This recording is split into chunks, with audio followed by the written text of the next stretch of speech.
दिल्ली में चल रहे किसान आंदोलन को लेकर शाजापुर में पड़ाव डाले हुए राजस्थान के किसानों का ये चौथा दिवस था। शनिवार को पड़ाव स्थल पर विशाल किसान संगोष्ठी एवं मंथन शिविर का संचालन किया गया। मंथन शिविर को पूर्व IAS अधिकारी जगरूप यादव सहित वरिष्ठ किसान नेताओं ने संबोधित किया। आप देख रहे हैं इसी संदर्भ में हमारी ये खास रिपोर्ट। हम हैं खबराना.com। मोदी सरकार होश में आओ, भारत सरकार होश में आओ, समर्थन मूल्य का खरीद गारंटी कानून बनाओ, खुशहाली के दो आयाम, खुशहाली के दो आयाम, जाति धर्म से तोड़ेंगे हम मूंगफली से जोड़ेंगे, जाति धर्म से तोड़ेंगे मूंगफली से जोड़ेंगे, जाति धर्म से तोड़ेंगे मूंगफली से जोड़ेंगे। जो कुछ हम उपजाएंगे पूरा मोल पाएंगे, जो कुछ हम उपजाएंगे पूरा मोल पाएंगे, जो कुछ हम उपजाएंगे पूरा। एकता जिंदाबाद। दोबारा साहब दोबारा बोलना। किसानों के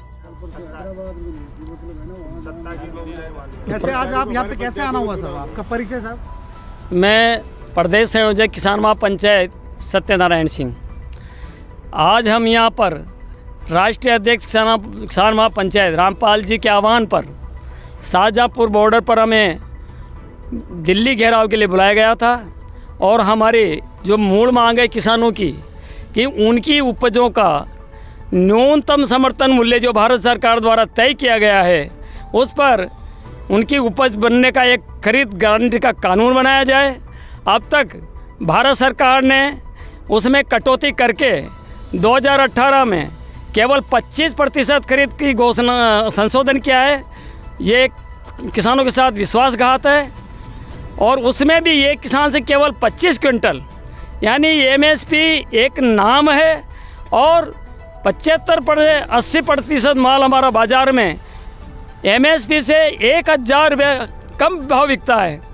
ये किसान की कमर तोड़ महंगाई में उसको घाटा हो रहा है और हमारी मांग है कि MSP को खरीद का गारंटी का कानून जाए। तीनों जो कृषि अध्यादेश है उनका हमने अध्ययन कर लिया। आज मोदी जी बार बार कह रहे हैं कि किसानों को बहकाया जा रहा है, भड़काया जा रहा है। क्या किसान नहीं जानता है कि अपने को घाटा हो रहा है, नुकसान हो रहा है? हमें किसी ने नहीं भड़काया, नहीं किसी ने घटाया। आज हम सब अपने हक के लिए आए हैं यहाँ पर। मोदी जी ने किसानों का सबसे बड़ा जो विरोधी काम किया है, हमारा बोनस बंद किया राज्य का। हमारी मांग है कि किसान हित में काम करें, हमारे जो अधिकार हैं उनको हम लेकर जाएंगे और एक काले कानून वापस लिए जाएं। आपका शुभ नाम? सूरजमल मेनारिया, सरपंच सालड़ा, जिला उदयपुर। इसलिए आप यहाँ पर? हम आए हैं, ये जो 3 जो कृषि विरोधी बिल हैं जो इन्होंने संसद में पास की, इसको रद्द कराने के लिए आए हैं। और जो किसानों की समस्या है कि भाई किसानों का जो आज जो वर्तमान में किसान बदहाल है, उसकी फसल का दाम पूरा नहीं मिल रहा है और उसके साथ ये फिर काला कानून लगा करके उस किसान को बर्बाद किया जा रहा है। उसके विरोध में हम इन तीनों बिलों के विरोध में हम यहाँ दिल्ली में हम प्रदर्शन करने जा रहे हैं। किसान बिल को लेकर आपाधापी बची हुई है। बड़ी संख्या में किसान शाजापुर में पड़ाव डाले हुए हैं। आज 5वें दौर की वार्ता है केंद्र सरकार के साथ। अगर ये वार्ता विफल होती है तो ये किसान बड़ी संख्या में कूच करेंगे दिल्ली की ओर और समर्थन देंगे उन किसानों को जो करीब 8 दिन से वहां आंदोलनरत है। इसी संदर्भ में जयपुर के पूर्व कलेक्टर एवं IAS अधिकारी जगरूप यादव जी किसानों को समर्थन देने शाजापुर बॉर्डर पर पहुंचे हैं। हम बात करेंगे उनसे कि वो किसानों के पक्ष में अपनी क्या मांगे रखते हैं, सरकार से उनके क्या इरादे हैं और किसानों के हित में वो सरकार से क्या चाहते हैं। जी जगरूप जी। मैं धीरेन्द्र जी कहना चाहूँगा कि मैं भी किसान पुत्र हूँ और बचपन में खेती किसानी की है।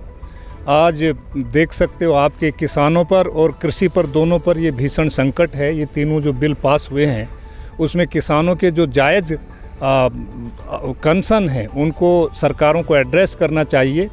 आप देख सकते हैं कि आज बाजरा राजस्थान में और दूसरे प्रदेश के अन्य देश के राज्यों में भी MSP जो बाजरे की घोषित है उससे काफ़ी 600-700 नीचे रुपए ट्रेड हो रहा है। और वैसे भी किसान अगर एमएसपी जो उसको न्यूनतम समर्थन मूल्य नहीं मिलेगा तो उसका जो श्रम की लागत है और जो वो मेहनत करके खेती करता है, तो इस तरह से अगर सरकारों ने बेरुखी रखी किसानों से, तो मैं समझता हूँ आगे आने वाले समय में किसानी है एक अनुपयोगी और आर्थिक दृष्टि से अनुपयोगी हो जाएगा और उससे लोग किसानी और खेती छोड़ देंगे। और सरकार से आपकी क्या मांगे हैं? जो ये आंदोलन चल रहा है इसमें किसान प्रमुखता सरकार से क्या मांगे रखते हैं कि क्या ये बिल निरस्त होना चाहिए या इसमें संशोधन होना चाहिए?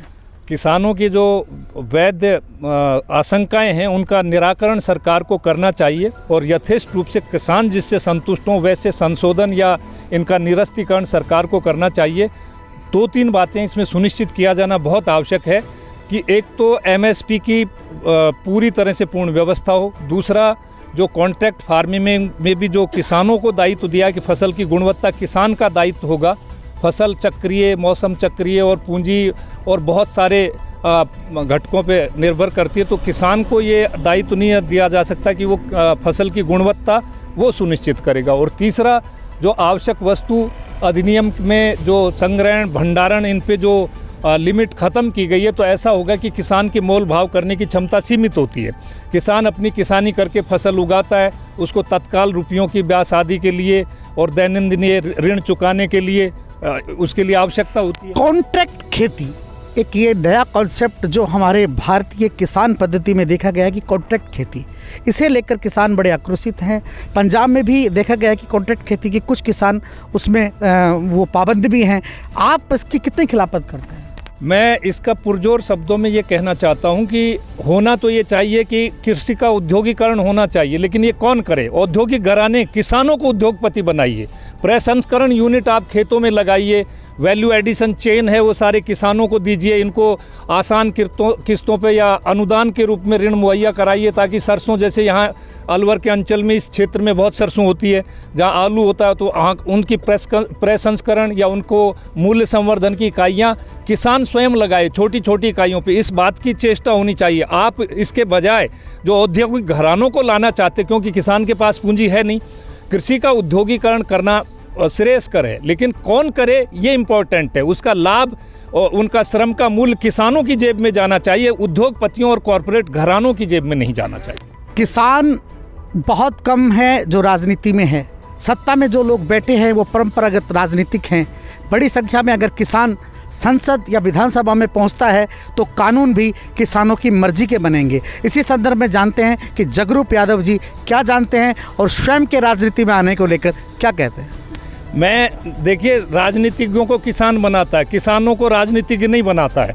अगर जिस रोज इस देश का किसान आज, लेकिन बड़ी संख्या में अगर किसान संसद में पहुंचेगा, विधानसभा में पहुंचेगा, तो किसानों के हक की मांग भी उठाएगा। उस संदर्भ में क्या कहना चाहिए? निश्चित रूप से यही पहुंचाने वाले हैं और किसानों को ही पहुंचाते हैं जो यहाँ पे आते हैं। आप देखिए, 4 लोग हमेशा समाज को धारा से विलग करते हैं। एक तो राजनीतिक होता है, वो बहकार के और बहला के वोट लेता है, समझा के नहीं लेता।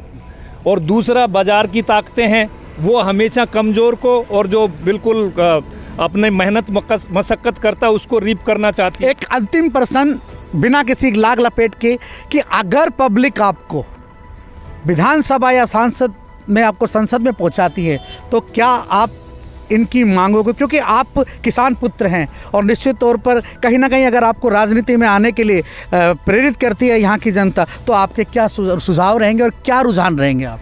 धीरेन्द्र जी, निश्चित ही मैं ये कहना चाहूँगा कि ये पहली बात तो मैंने आपको पूर्व में भी कहा था कि राजनीतिक आप अपनी इच्छा शक्ति से नहीं बन सकते। बहुत सारे घटक होते हैं, वो तय करते हैं कि अगर मुझे ये सौभाग्य मिलता है कि मिट्टी का ऋण चुकाने का, किसानों का, मैं किसान पुत्र, किसानों का ऋण चुकाने का, क्षेत्र का ऋण चुकाने का, मेरे बुजुर्गों का और गुरुओं का ऋण चुकाने का, तो मैं सहर्ष ये कहेंगे तो वो जो दायित्व मुझे सौंपेंगे वो मैं पूरा करूँगा।